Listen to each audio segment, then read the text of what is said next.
El OBS, ¿no? Ya.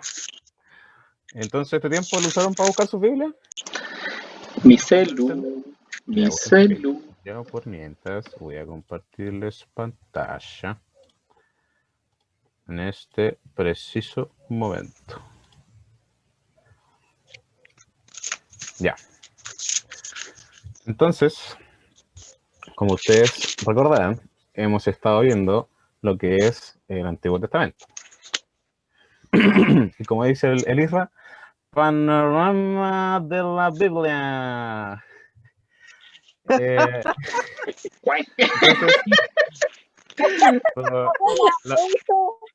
¿Ah? Como que se llama buena. Entonces, en la última reunión que la dio el Alfredo, vimos lo que es Esdras, Nehemías y Esther. Entonces, ahí con eso concluimos lo que es lo que son los libros históricos del Antiguo Testamento. Entonces ahora comienza lo que son los libros poéticos. Y yo tengo el gran privilegio de hablarles acerca de Job y del el gran libro de Salmos. ¿Ya? Entonces, primero que todo, siguiendo el orden lógico que aparece en la Biblia, les voy a hablar acerca de Job. Este libro tiene ciertas características especiales. La primera es que se encuentra ambientada en una tierra lejana de Israel, bastante lejana, llamada Uz. De hecho, no se sabe con certeza dónde se encuentra este lugar actualmente. También recalcar que Job no era israelita, y de hecho se estima que vivió en el tiempo de los patriarcas, es decir, en el tiempo de Abraham, Isaac y Jacob. Por lo tanto, el pueblo de Israel aún no estaba completamente, o sea, no estaba definido. Por eso Job no era israelita, pero aún así él conocía a Dios. Sin embargo, esto no está totalmente clarificado.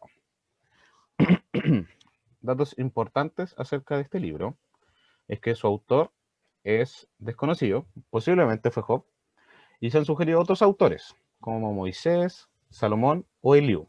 Eliú es una persona que tampoco era israelita, pero que aparece en este libro. El propósito del libro de Job, dada toda la historia, y si es que ustedes lo recuerdan, el propósito es demostrar la soberanía de Dios y lo que significa tener una fe verdadera. Examina la pregunta, ¿por qué sufren los justos? Recordemos que para los que se acuerdan bien o si es que han leído el libro de Job, este es un personaje de la Biblia que sufre a lo largo de todo el libro. Y ahora les voy a explicar por qué. Su fecha de escritura es desconocida y se describen sucesos que probablemente ocurrieron en el tiempo de los patriarcas, como le dije antes, en aproximadamente 2000, 1800 a.C. Con respecto al esquema del libro, este está, según algunas Biblias de estudio, está dividido en 5 partes. La primera son los capítulos 1 y 2, donde Job es puesto a prueba. Luego, los 3 amigos de Job le responden. Aquí se da una serie de discursos, y eso es lo que más se presenta en este libro, que es del capítulo 3 hasta el 31. Luego, un joven le responde a Job, que es un amigo aparte de estos 3 que aparecen, que es Eliú, como les mencioné. Luego, esto era del 32 al 37. Luego, del 38 al 41, Dios le responde a Job, después de todo este discurso que Job hace con sus amigos. Dios le responde directamente a Job. Y finalmente, en el capítulo 42, Job es restaurado de todo el sufrimiento que había padecido. Entonces, vamos por cada una de las partes. Job es puesto a prueba, capítulo 1 y capítulo 2. La Biblia menciona que Job era un hombre rico, con bastantes posesiones. Era un hombre intachable, justo, recto, íntegro, apartado del mal, y que por sobre todo honraba a Dios. Él tuvo 10 hijos. Eran 7 hijos y 3 hijas, y muchos sirvientes. Y como le mencioné, él era un hombre con altas posesiones y con muchos animales en su rebaño. Tenía 7000 ovejas, 3.000 camellos, 500 yuntas de bueyes y 500 burros. La Biblia menciona que Job era la persona más rica de esa región. Luego, le voy a pedir en este momento que Bodoque pueda leer Job capítulo 1 del 6 al 12.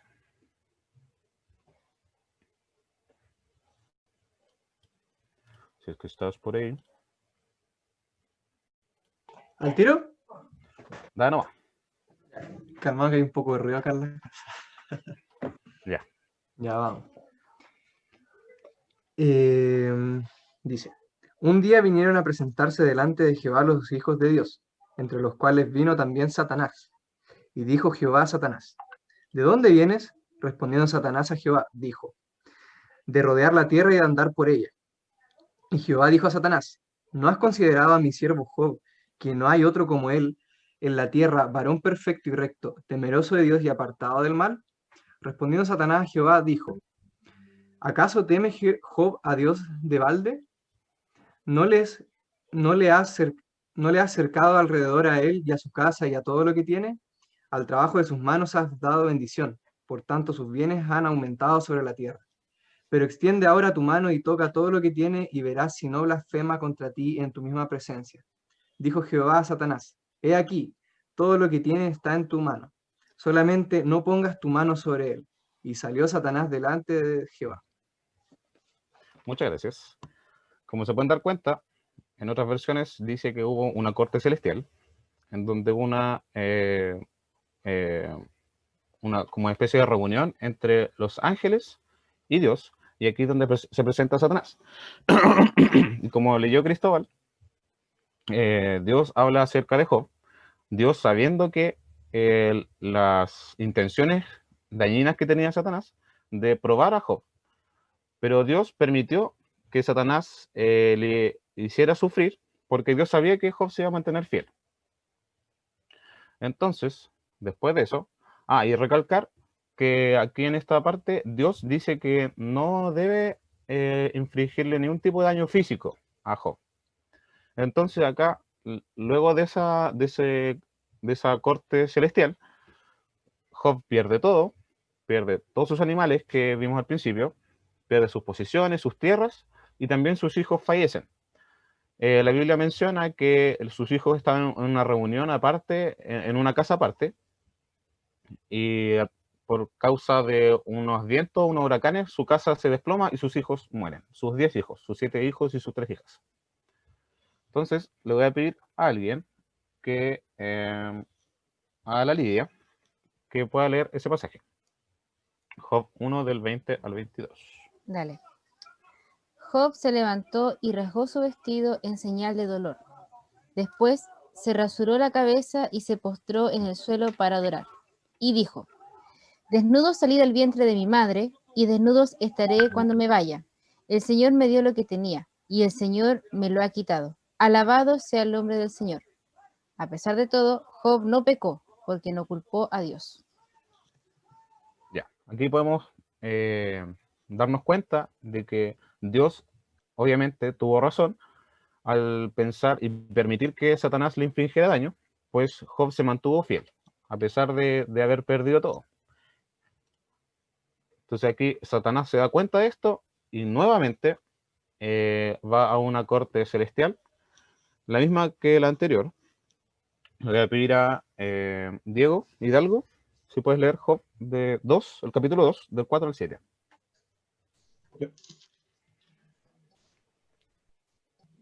Del 4 al 7. Respondiendo Satanás, dijo a Jehová, piel por piel, todo lo que el hombre tiene dará por su vida. Pero extiende ahora tu mano y toca tu hueso y su carne, y verás si no blasfema contra ti en tu misma presencia. Y Jehová dijo a Satanás, he aquí, él está en tu mano, mas guarda su vida. Entonces salió Satanás de la presencia de Jehová e hirió a Job con una sarna maligna, desde la planta del pie hasta la coronilla de la cabeza. Muchas gracias. Aquí, como podemos ver, Satanás sigue con sus malas intenciones y va hacia Dios y le pide permiso. Recordemos que Satanás no puede hacer nada sin el permiso de Dios. Le pide permiso para que pueda demostrar que Job no, le va a ser infiel al Señor y le pregunta si es que, o sea, le dice que Job va a serle infiel. Entonces Dios le permite que Job sufra heridas físicas, que eso era lo que él había prohibido en la vez anterior. Entonces aquí podemos ver que Job perdió todo y se encuentra con estas heridas, con estas llagas en todo su cuerpo. Cabe mencionar que esto es un dato curioso que también menciona la Biblia, que su esposa no murió, sus hijos sí, pero su esposa no.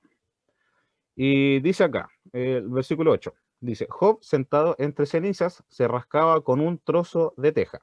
Su esposa le dijo, ¿todavía intentas conservar tu integridad? Maldice a Dios y muérete. Sin embargo, Job contestó, hablas como una mujer necia. ¿Aceptaremos solo las cosas buenas que vienen de la mano de Dios y nunca lo malo? A pesar de todo, Job no dijo nada incorrecto. Yo encontré graciosa esta parte porque se mantuvo con vida la esposa de Job y probablemente fue para seguir probando la fe de Job a través de lo que ella dijo.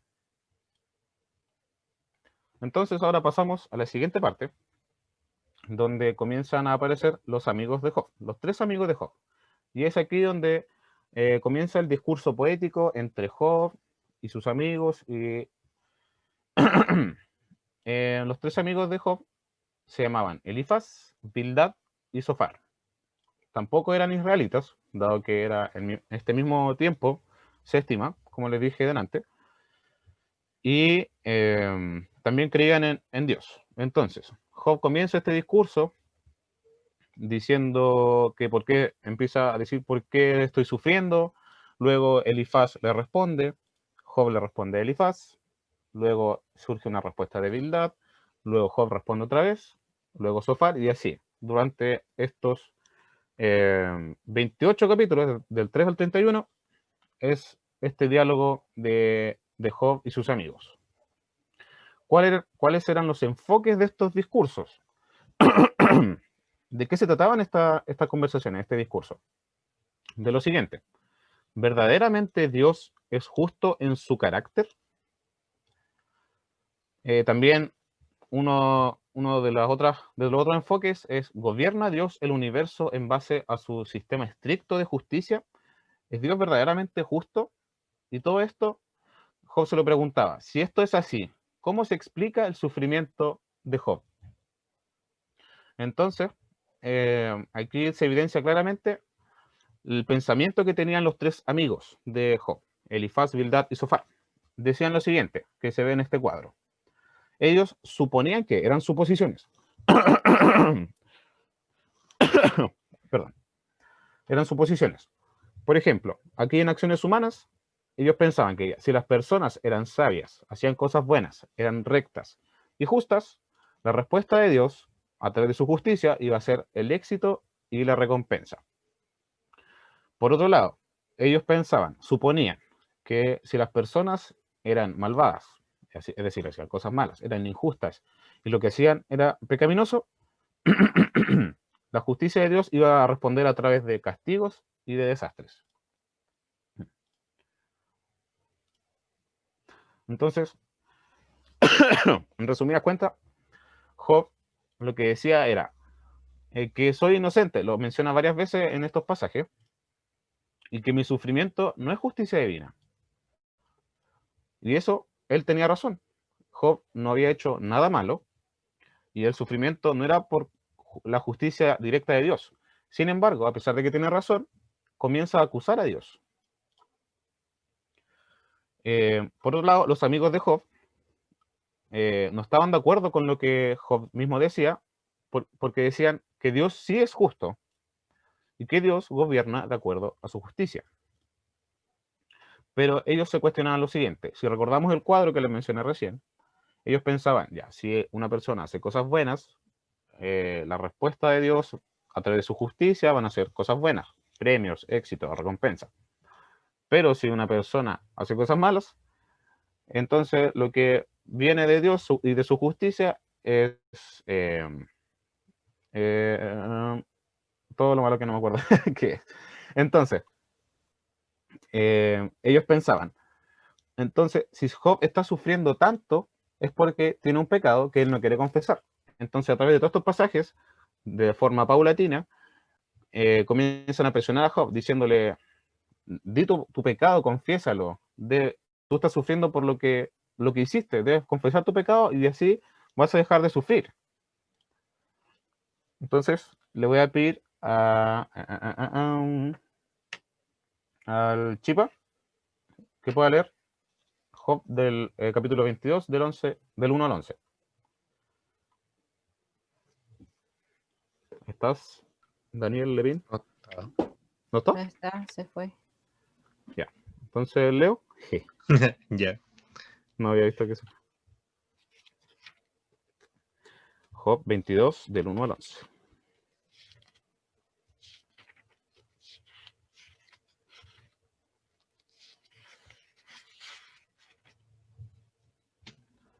Cuando quieras. Ya. A esto respondió el Afid de Temat. ¿Puede alguien, por muy sabio que sea, serle a Dios de algún provecho? ¿Sacará alguna ventaja el Todopoderoso con el que seas un hombre justo? ¿Tendrá algún beneficio si tu conducta es intachable? ¿Acaso te reprende por temerlo y por eso te lleva a juicio? ¿No es acaso demasiada tu maldad? Y si no son incontables tus pecados, sin motivos demandas finanzas de tus hermanos y en prenda los despojabas de sus mantos, desnudos los dejabas. A las, al sediento no le dabas agua, al hambriento le negabas la comida, al hombre de poder te adueñaste de las tierras, hombre prominente en ella te asentaste, no les dabas nada a las viudas y para el colmo les quitabas todo a los huérfanos. Por eso ahora te ves rodeado de trampas y te asaltan temores repentinos. La oscuridad te impide ver y te ahoga las aguas torrenciales. Muchas gracias. Aquí en estos 11 versículos podemos ver cómo Elifaz, en este caso, uno de los amigos de Job, comienza a presionar a Job para que confiese el pecado que había hecho. Ahí menciona que si le había negado agua a un sediento, etc.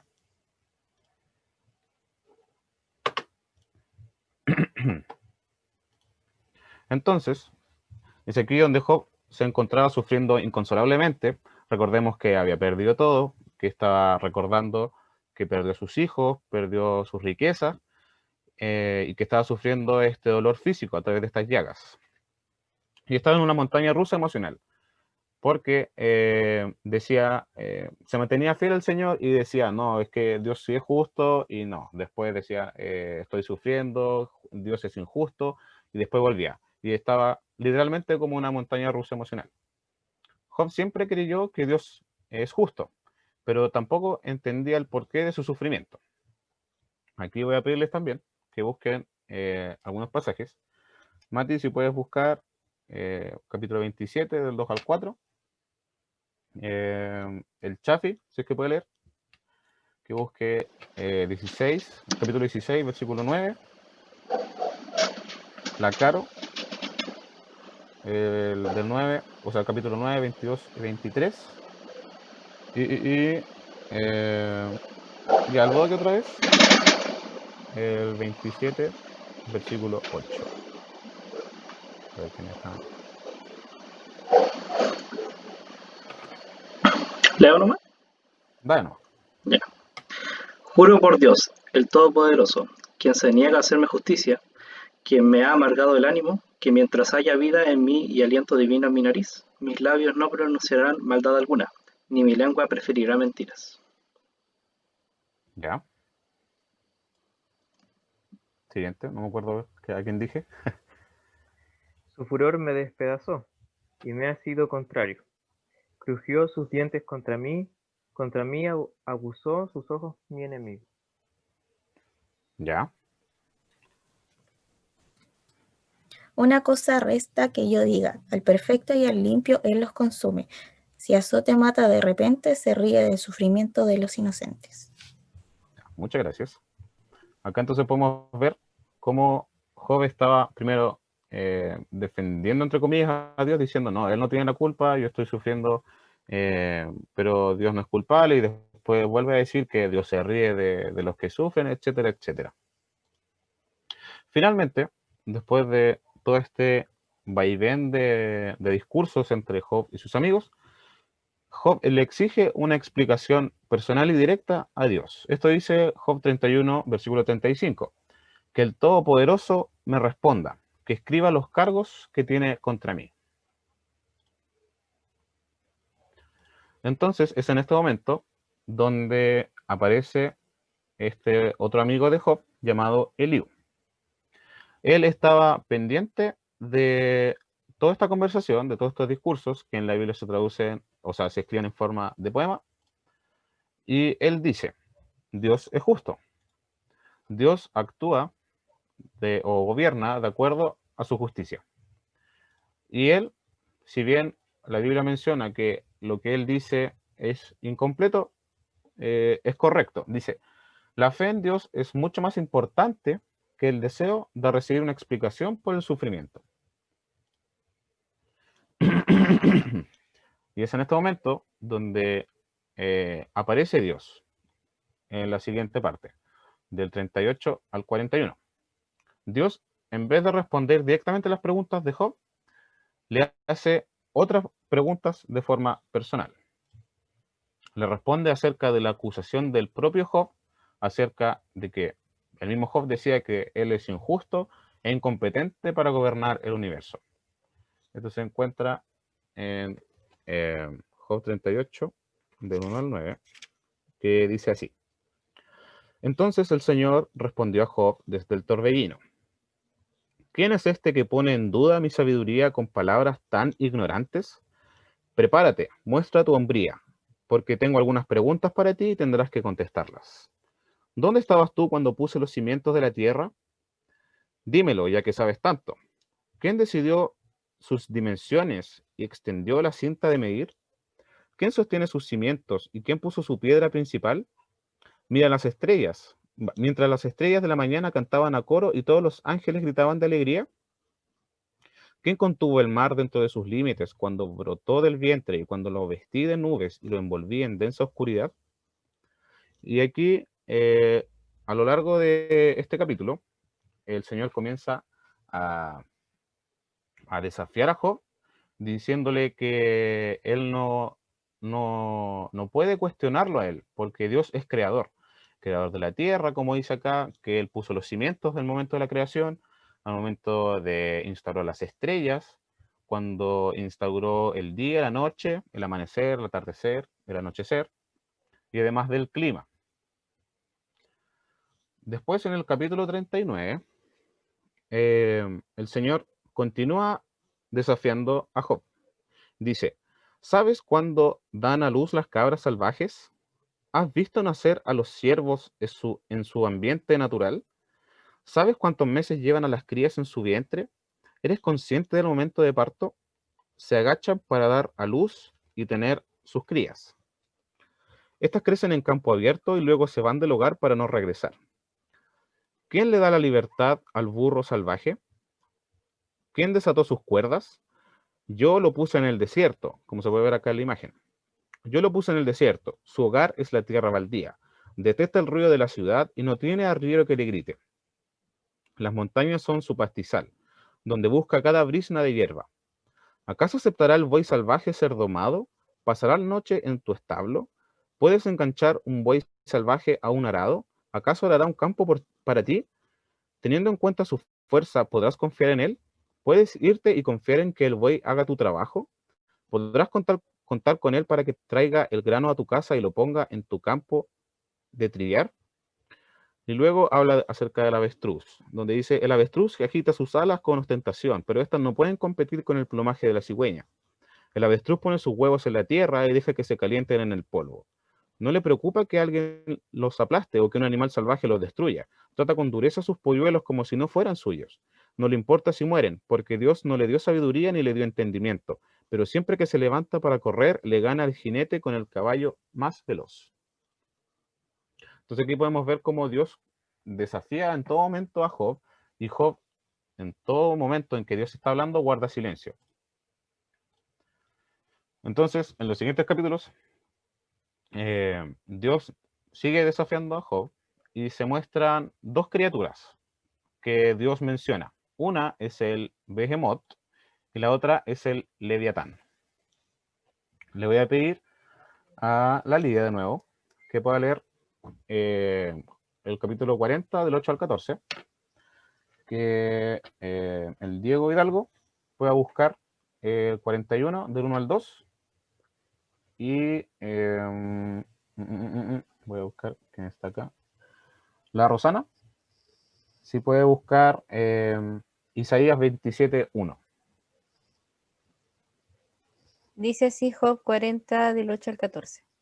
¿Pondrás en duda mi justicia y me condenarás solamente para probar que tienes razón? ¿Acaso eres tan fuerte como Dios? ¿Puede tronar tu voz como la suya? Bien, vístete de tu gloria y esplendor, de tu honor y majestad. Da rienda suelta a tu enojo, deja que se derrame contra los orgullosos. Humíllalos con una mirada, pisa a los malvados allí donde están, entiérralos en el polvo, enciérralos en el mundo de los muertos. Entonces hasta yo te elogiaría, porque tu propia fuerza te podría salvar. Todo esto lo está diciendo Job, o sea, Dios frente a Job, y es como de la misma manera en que Job le reclama a Dios. Entonces Dios le está respondiendo de la misma manera. Luego, en el versículo 15, perdón, habla acerca del behemoth, que es una especie como de animal, que claramente no sé si es como una descripción poética de este animal, siendo tal vez, se dice que como un hipopótamo, o si en realidad es una criatura como la que está acá en la imagen. Los que iban a leer los siguientes versículos.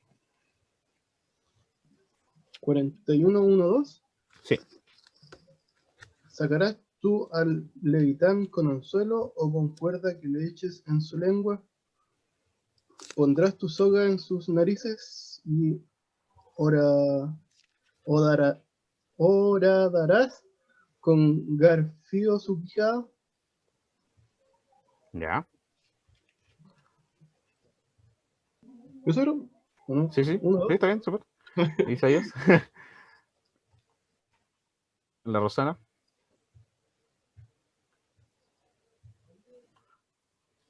¿Está por ahí o no está por ahí? Sí, sí estoy. Lo que pasa es que tenía el micrófono apagado. Ah, ya. Isaías 27:1.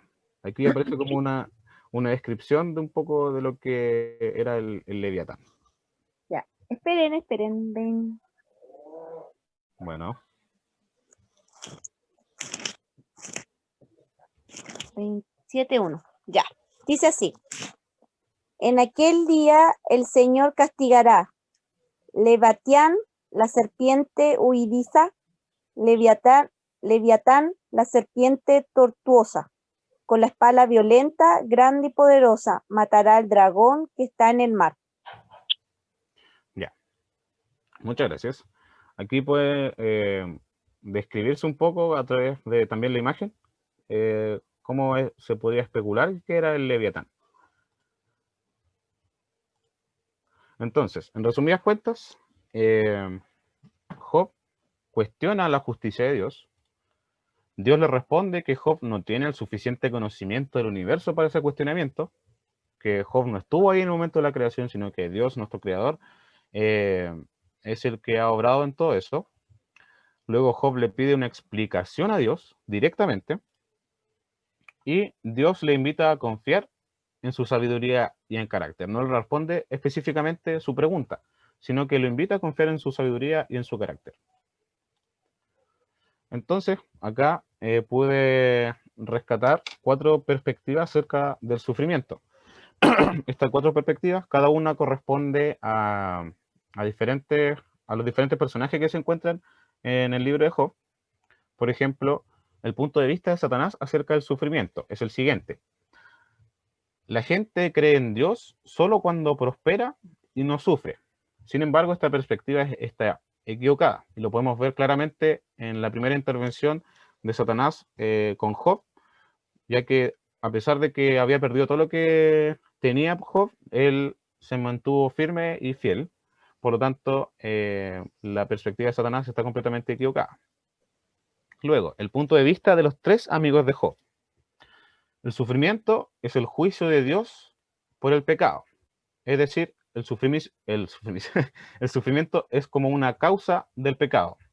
Eso es lo que ellos pensaban. Recuerden el cuadro que les mostré delante. Pero esta perspectiva no siempre es verdad.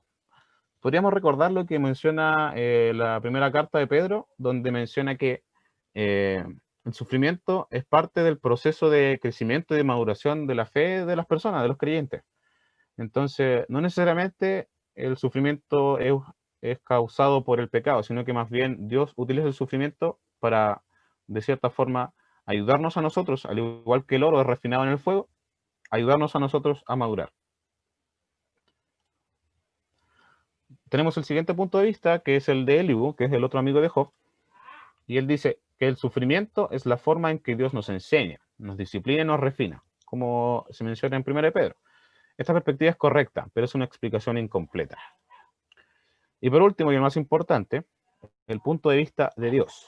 El sufrimiento hace que confiemos en Él debido a su persona, a Él mismo, no a lo que Él hace.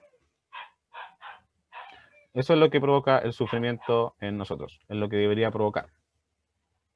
Entonces, ya llegando a la última parte, el último capítulo de Job, en el capítulo 42, podemos ver que Job se retracta y se arrepiente con humildad y le pide perdón a Dios después de todo este discurso de 28 capítulos en donde conversa con sus amigos.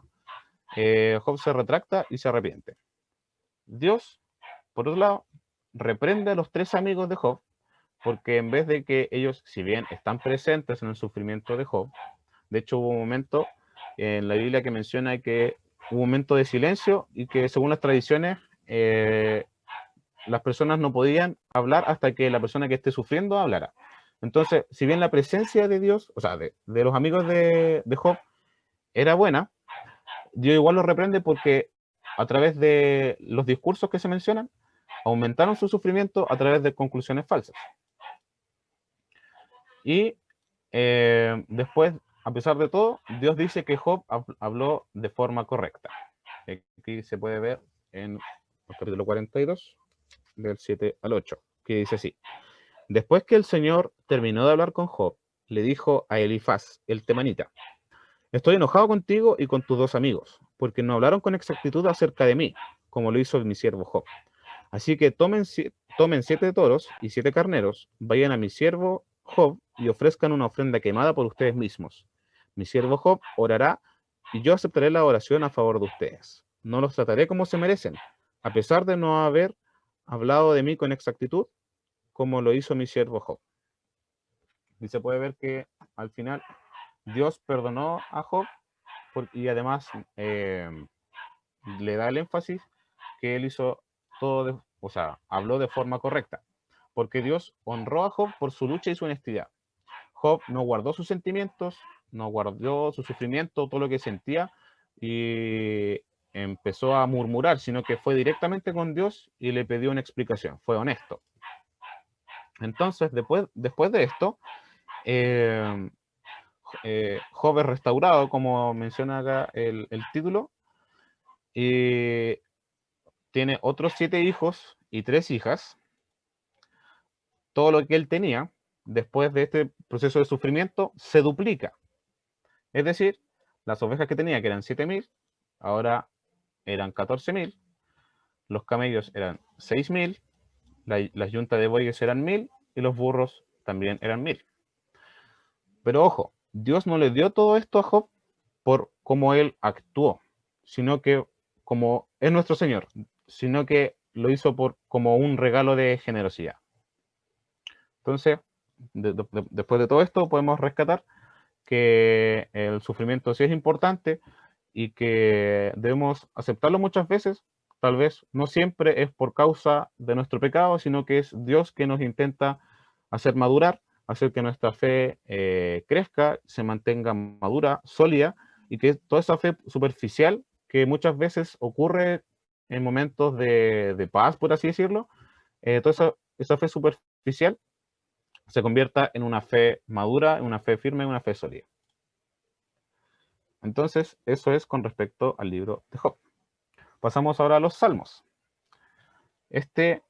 El libro, como bien sabemos, es un libro bastante extenso, es el más extenso de toda la Biblia, se encuentra prácticamente en la zona central de la Biblia, y como datos importantes, es un libro que contiene 150 poemas hebreos antiguos, que están traducidos, escritos en la Biblia, traducidos como capítulos, y posee varios autores. Está David, el rey David, que escribió 73 salmos. Está también Asaf, que puede ser Asaf y sus descendientes, los cuales escribieron 12. Los hijos o los descendientes de Coré, que escribieron 9. Salomón, que escribió 2. Emán, Etán y Moisés escribieron uno cada uno. Y el resto, que ya sería una tercera parte, 51 salmos, son anónimos. El propósito del libro de los Salmos es proporcionar poesía en la alabanza, la adoración y la confesión a Dios. Aquí aparecen muchos temas en donde, por ejemplo, David se encontraba en varios estados emocionales diferentes, por ejemplo, después de alguna batalla o después de haber pecado. Aquí es donde expresa su sentir a través de los salmos. La fecha de escritura, pues, es un rango bastante amplio, pues es desde los días de Moisés, aproximadamente en 1440 a.C., hasta el destierro a Babilonia en el 586 a.C. Son casi 1000 años. Y el marco histórico, en su mayoría los salmos, como dice acá, no fueron escritos para narrar hechos históricos. Sin embargo, a menudo tienen algunos paralelos con algún suceso de la historia, tales como cuando David huía de Saúl o cuando pecó con Betsabé. El esquema de este libro es bastante diferente, ya que como no es un libro histórico, su esquematización es diferente. Y está dividido en, por así decirlo, cuando se tradujo la Biblia como la conocemos, se tradujo a 5 libros. El libro primero, que está entre el capítulo 1 y el 41. El libro segundo, que es del 42 al 72. El libro tercero, que es del capítulo 73 al 89. El libro cuarto, que va del 90 al 106. Y el libro quinto, que va del 107 al 150. Cada uno de los libros concluye con un versículo similar. Algo así como, por ejemplo, bendito sea el Señor, Dios de Israel, por los siglos de los siglos. Amén y amén. Esto lo podemos evidenciar en el último versículo del capítulo 41, del 72, del 89, del 106 y del 150. Entonces, vayamos por parte. Aquí hay algo bastante curioso. El libro de Salmos, como está dividido en 5 partes, es bastante similar la comparación a lo que es el Pentateuco. El Pentateuco, como ya sabemos, es Génesis, Éxodo, Levítico, Números, Deuteronomio. Entonces, cada parte está como relacionada de alguna forma a cada uno de los libros del Pentateuco. En esta sección, los Salmos 1, 10 y 33 son anónimos. Y todo el resto fue escrito por David. Los salmos no están organizados de forma temática, es decir, no es, por ejemplo, ya en esta parte va a haber sufrimiento, después se habla de victorias, de batallas, después de que, no sé, no está organizado de esa forma. Pero es útil comparar los temas dominantes de cada libro, de cada libro de los salmos, con los 5 libros escritos por Moisés. Entonces, esta primera colección de salmos, principalmente escrita por David, es similar al libro de Génesis. Así como en Génesis se describe de qué forma la humanidad fue creada, después cayó en pecado a través de Adán y Eva, y luego se le prometió redención, muchos de estos salmos describen a la humanidad como criaturas bendecidas, pecadoras, y que son redimidas por Dios. Entonces, aquí comienzan a surgir diferentes tipos de enfoques a cada uno de los salmos, donde, por ejemplo, los salmistas alaban a Dios porque Él es justo, expresan la confianza que tienen con la compasión de Dios, describen también la depravación, la gravedad del pecado del hombre, también claman por justicia en ciertos momentos de desesperación, piden ser librados de sus enemigos, también habla de la bendición de ser perdonados por Dios y describen a Dios como un pastor, como lo menciona el conocido Salmo 23. Luego, el libro segundo, que está dividido, está entre el 42 y el 72, fueron escritos por los descendientes de Coré, los descendientes de Asaf, Salomón, algunos son anónimos y principalmente por David. Esta segunda colección, como bien les mencioné antes, bastante similar a lo que es el libro de Éxodo, y como el libro de Éxodo menciona lo que es la esclavitud y la liberación de la nación de Israel de la tierra de Egipto, muchos de estos salmos describen a la nación en ruinas, pero que luego es restaurada. Al igual que Dios rescató a Israel, a través de estos salmos el Señor nos demuestra que también nos rescata a nosotros del pecado. Y debemos también recordar que nosotros no estamos solos en nuestras dificultades. Podemos acudir a Dios con nuestros problemas y pedirle ayuda. Aquí, por ejemplo, hay un salmo, que creo que es el 51, que habla acerca del sufrimiento. Y personalmente a mí me gusta mucho. Es uno de los primeros salmos que leí y que todo lo que dice como que se concuerda bastante con lo que uno está pasando. Entonces, en estos pasajes podemos encontrar una petición de rescate, también llamados a la adoración, lo que les decía ahora, confesión de pecados, también hasta aparece una oración para quienes han sido heridos por sus amigos, también se exhorta a confiar en Dios y en su palabra, una oración para quienes han sido difamados, y también dentro de estos salmos hay un salmo misionero.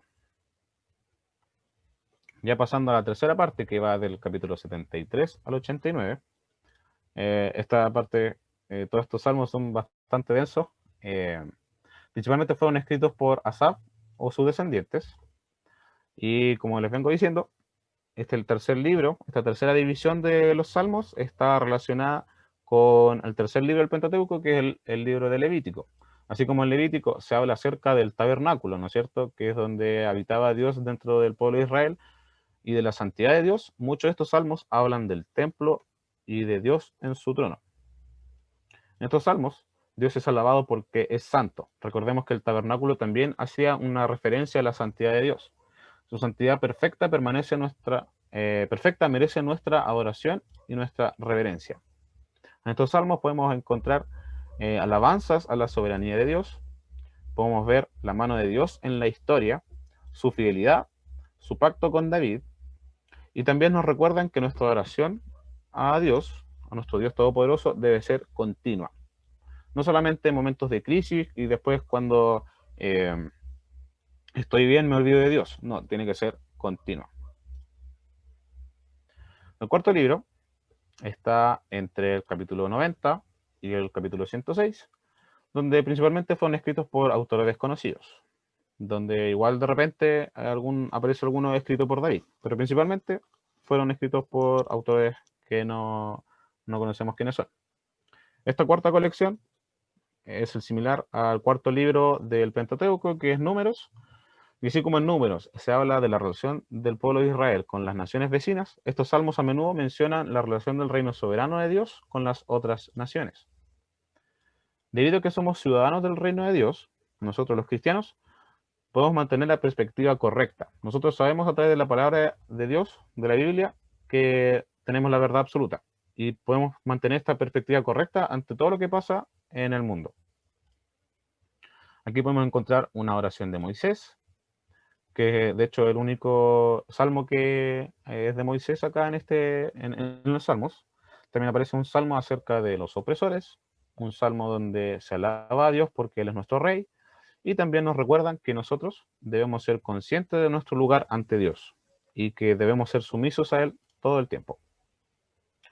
Y por último, está el libro quinto, que va ya desde el 107 hasta el final, hasta el capítulo 150, donde principalmente está escrita por David, Está, como vengo diciendo, en la quinta colección, que es bastante similar al último libro del Pentateuco, Deuteronomio, y así como el énfasis de ese libro es Dios y su palabra.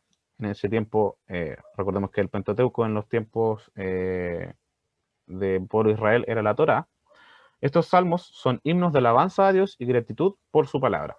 Esto también lo podemos traer a nuestro propio tiempo, tomando en cuenta no solamente la Torá, sino también todo el resto de los libros del Antiguo Testamento y del Nuevo.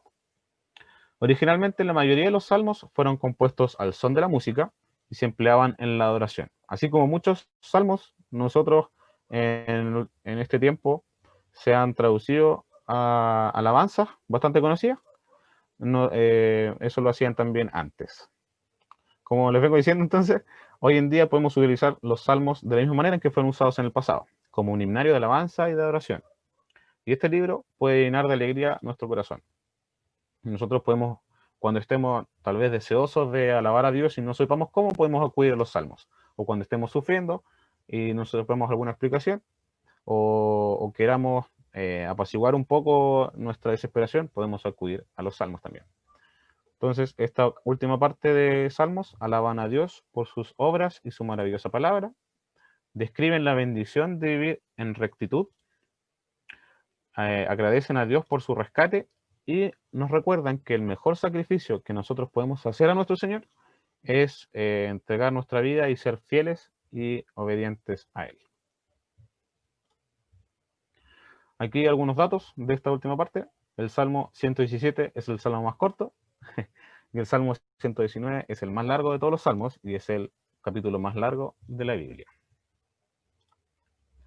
Así que eso es un pequeño, así súper resumido de lo que yo puedo contarles acerca de estos dos libros. Así que les invito a que ustedes también puedan leerlos, buscar en sus versículos, orar, meditar en esto, aprender de Job y también buscar en cada uno de los salmos, si es que tienen alguno preferido, por ejemplo, acudir a él cuando lo necesiten. Eso, muchas gracias.